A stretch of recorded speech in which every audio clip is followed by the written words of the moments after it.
Episode 13 பார்த்தீங்கன்னா, போன வாரம் வந்து இந்த குக் பண்ற டைம்ல கேஸ் பைப் வந்து வெளிய கட் ஆயிருச்சு அப்படின்னு சொல்லிட்டு முடிச்சிருப்பாங்க தெரியுமா? கரெக்ட்டா அங்க இருந்தாங்க கன்டின்யூ பண்றாங்க. ஸோ அத சரி பண்றதுக்கு எப்படியும் 3 to 4 ஹார்ஸ் ஆயிரும் அப்படிங்கிறாங்க. பட் நமக்கு ஆல்ரெடி சொல்லியிருப்பாங்க 2 மணி நேரத்திலே வந்து லஞ்ச் ரெடி ஆகணும் அப்படின்ட்டு. இந்த இடத்துல பார்த்தீங்கன்னா, செஃப் வெற்றி வந்து திடீர்னு ஒரு ஐடியா அப்படின்னு சொல்லிட்டு இண்டக்ஷன் ஸ்டவ்ல எல்லாரும் சமைங்க. ஸ்டவ் கொஞ்ச நேரத்துல வந்துரும் அப்படின்ருவாரு. ஆனா அத்தன ஐட்டத்த எப்படி நீங்க இண்டக்ஷன்ல என்னடா இது? ஒருவேளை இத தான் வந்து பண்ணி முடிச்சுட்டாங்க அப்படிங்கிற மாரி காட்டிருவாங்களோ அப்படின்னு பயந்துட்டு இருந்தேன். நல்ல வேளை அந்த டைமா பார்த்து டக்குனு அவரு இல்ல இண்டக்ஷன்லாம் வேணாம் அப்படின்னு சொல்லிட்டு அந்த வெளிய அந்த விறகு அடுப்பா என்னன்னு தெரியலங்க, கெரோசின் அடுப்போ ஏதோ ஒண்ணு வச்சு அந்த பெரிய அந்த கல்யாணத்துக்குலாம் சமைக்கிற மாதிரி வச்சு போட்டு வந்து இந்த பிரியாணியை செஞ்சு எல்லாருக்கும் கொடுத்து செம்மையா இருக்கு அப்படின்ற மாதிரி வந்து கமெண்ட்ஸ் வாங்கிடுவாரு. அது கூட சேர்ந்து ஒரு சிக்கன் 65யும் கொடுத்திருந்தா நல்லா இருந்திருக்குமே அப்படிங்கிற மாதிரி ஒரு ஃபீல் தான். ஸோ இதுல என்ன அப்படின்னு பாத்தீங்கன்னா, நம்ம நெடுமாறன் வந்து எப்படியாவது இவன் சொதப்பிடுவான் அப்படின்னு பார்த்துட்டு இருக்காரு. ஆனா இப்ப வரைக்கும் அவன் எதுவுமே சொதப்பலையே அப்படின்னு அவரு ஒரு பக்கம் கடுப்புல உட்காந்துருக்காரு. இது பத்தாதுன்னு அவர்கிட்டயே அந்த பிரியாணியை கொண்டு போய் கொடுத்து இதை சாப்பிட்டு பாருங்க சூப்பரா இருக்கு, இது ஒரு எமோஷன், நீங்க ஒருத்தரை சூஸ் பண்ணீங்க அப்படின்னா வந்து கரெக்டா இருக்கும் அப்படிங்கிறது எனக்கு இப்ப புரியுது, என்ன ஒரு டேலண்ட் அந்த பையனுக்கு, யூ ஆர் அ ஜீனியஸ் அப்படி இப்படின்னு சொல்லிட்டு போட்டு அவரை வந்து வெறுப்பேத்திட்டு இருப்பாங்க. அதுக்கப்புறம் அவரோட ரியாக்ஷனை வச்சு புரிஞ்சுக்கிட்டு கரெக்ட் அவன் எப்படி இருந்தாலும் நைட்டு டின்னர்ல கான்டினென்டல் இருக்கு அதுல வந்து சொதப்பிடுவான், இதெல்லாம் ஒரு பிரியாணியா அப்படின்னு சொல்லிட்டு போயிடுவாரு.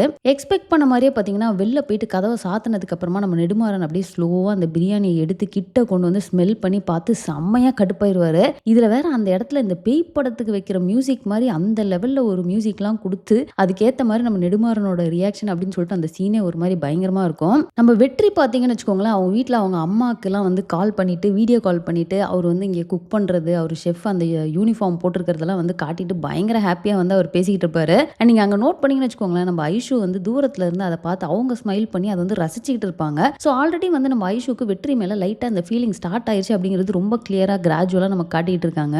ஸோ இப்போ என்ன அப்படின்னு பார்த்தீங்கன்னா, நம்ம டின்னருக்கு வந்து அவங்க சொன்ன மாதிரியே கான்டினென்டல் வந்து குக் பண்ணணுமாமா. அந்த இடத்துல பயங்கரமா ஆர்டர்ஸ் வருது. வெற்றி வந்து அதை வந்து ஹேண்டில் பண்ண முடியாம தடுமாறிட்டு இருக்க மாதிரி காட்டுவாங்க. அண்ட் உள்ளார போயிட்டு நெடுமாறன்ட்ட வந்து பிரேக் டவுன் அப்படிங்கிற மாதிரி சொல்றாங்க. உடனே அவருமே வந்து அப்படி ஒரு சிரிப்போட அப்படி ஒரு ஆஹா இதை தான்டா நான் எதிர்பார்த்துட்டு இருந்தேன் அப்படிங்கிற மாதிரி ஒரு லுக் ஒன்று கொடுத்துட்டு வெளியே வருவாரு. நேரா வெற்றி கிட்ட போயிட்டு கிச்சனை பாத்தியா என்ன நடக்குதுங்க, உன் ஷெஃப் கேரியரோட ரெப்ரசன்டேஷனே இதுதான், தோத்துட்டேன்னு நினைச்சு நீ வருத்தப்படாத, நான் நினைச்ச மாதிரி நீ தோத்துட்டேன்னு நினைச்சு வருத்தப்படு அப்படின்லாம் கண்ணா பின்னான்னு அவரை போட்டு திட்டி கெட் அவுட் அப்படின்னு சொல்லிட்டு வெளியே பிடிச்சி தள்ளி விட்டு அவர் அந்த நைஃப் ரோல்லாம் கொண்டு வந்துருப்பா தெரியுமா, அதெல்லாம் தூக்கி மூஞ்சிலே விட்டு எரிஞ்சிட்டு எவ்வளவு அசிங்கமா பேச முடியுமோ அவ்வளோ அசிங்கமா பேசி அவரை இன்சல்ட் பண்ணுவாரு.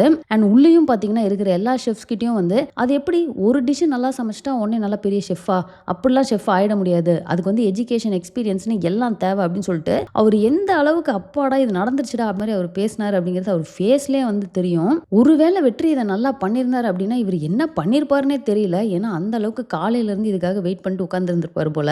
பட் எனக்கு என்ன அப்படின்னு பாத்தீங்கன்னா, இந்த 3 இதுலயுமே காலையில பிரேக்ஃபாஸ்ட்டுக்கு அவர் அந்த துண்டு சீட்டெல்லாம் எடுத்துட்டு வருவார் தெரியுமா, நான் வந்து கிளியரா யார் யாருக்கு என்னென்னங்கிறத பிளான் பண்ணிட்டேன் அப்படின்வாங்க.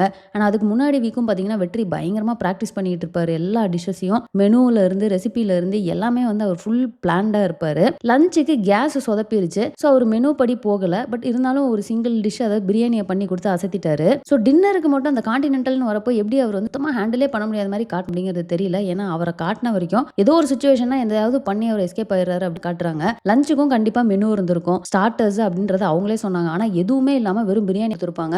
அது வந்து எல்லாரும் அக்செப்ட் பண்ணிட்டு ஹாப்பியா இருந்த மாதிரி காட்டுறாங்க. ஸோ அதே மாதிரி டின்னருக்குமே இவர் வந்து டக்குன்னு ஏதாவது ஒன்று பண்ணி அவர் அந்த இடத்துல சமாளிக்கிற மாதிரி காட்டியிருக்கலாம். பட் ஸ்டில் அந்த பர்டிகுலர் சீனுக்கு தேவை இதுதான் அப்படிங்கிற மாதிரி இதை கொண்டு போன மாதிரி எனக்கு ஒரு ஃபீலிங். மற்றபடி பார்த்தீங்கன்னா எபிசோட் 13 வந்து செம்ம சூப்பரா வந்து போயிட்டு இருந்துச்சு. ஸோ எபிசோட் 14ல என்ன நடந்துச்சு அப்படிங்கிறத ரிவ்யூ பண்ணி நெக்ஸ்ட் ஒரு வீடியோல நான் போடுறேன், அதை மிஸ் பண்ணாம பாருங்க. ஸோ இந்த வீடியோ இதோட முடிச்சுக்கிறேன். இது உங்களுக்கு பிடிச்சிருந்தா லைக் பண்ணுங்க, ஷேர் பண்ணுங்க, மறக்காம சேனலை சப்ஸ்கிரைப் பண்ணி நான் சப்போர்ட் பண்ணுங்க. தேங்க்ஸ் ஃபார் வாட்சிங். Bye by.